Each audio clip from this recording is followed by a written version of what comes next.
If you haven't had a chance to play the original Yooka Laylee 3D platformer, you may have found it lusterless at best. And although it had great graphics, it suffered from shoddy controls and camera angles that were just terrible and definitely didn't pay any homage to the retro platformers we loved as kids. Now developers, Playtonic Games, are at it again, this time with its own 2.5D style Yooka Laylee that looks to be competing with the likes of Donkey Kong Country, but with its own twist. So how will this game fare against the classics? Let's check out Jeepers' review.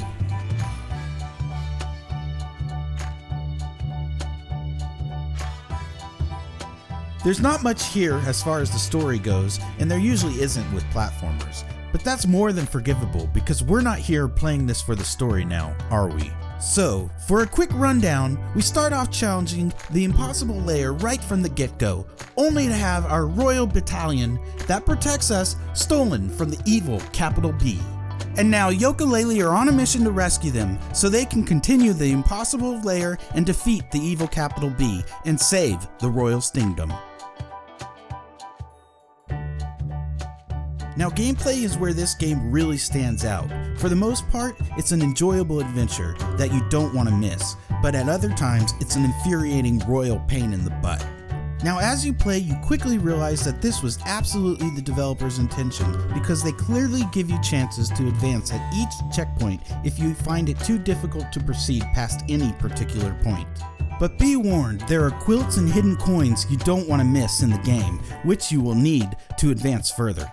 With that said, the level designs are spectacular, each with its own take on the Royal Stingdom. There's conveyor belts, ropes to swing from, honey-coated walls to climb, and much more. Now, Yooka Laylee also takes a different approach than other 2D platform games do by the addition of a 3D, top-down adventure puzzle game between platform levels.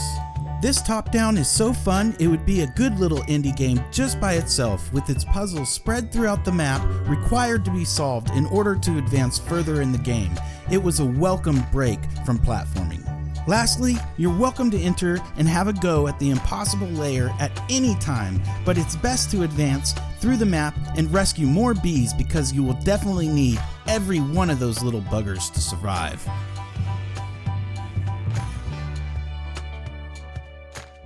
Just like its 3D predecessor, this game is absolutely beautiful. Every character model is highly detailed, maybe even more so in this game, and the developer spared no expense on the background as well. Everything from the forest, the desert, to the dark Impossible Lair look fantastic.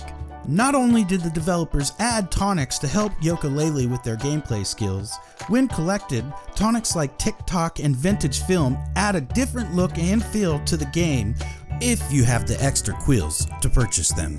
As far as the sound, a few tunes caught my ear, but I didn't hear anything that impressive, and the game definitely could have gone without the mumbling characters. Sorry Playtonic, but it gets annoying real quick.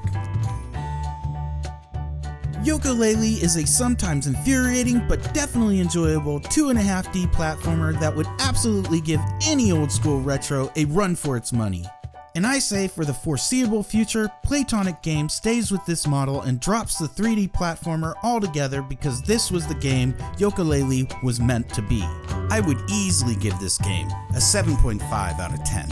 Yooka Laylee is available now on the Nintendo Switch, Xbox One, PS4, and PC. Thanks for sticking around and watching, and also if you want more content like this, please subscribe.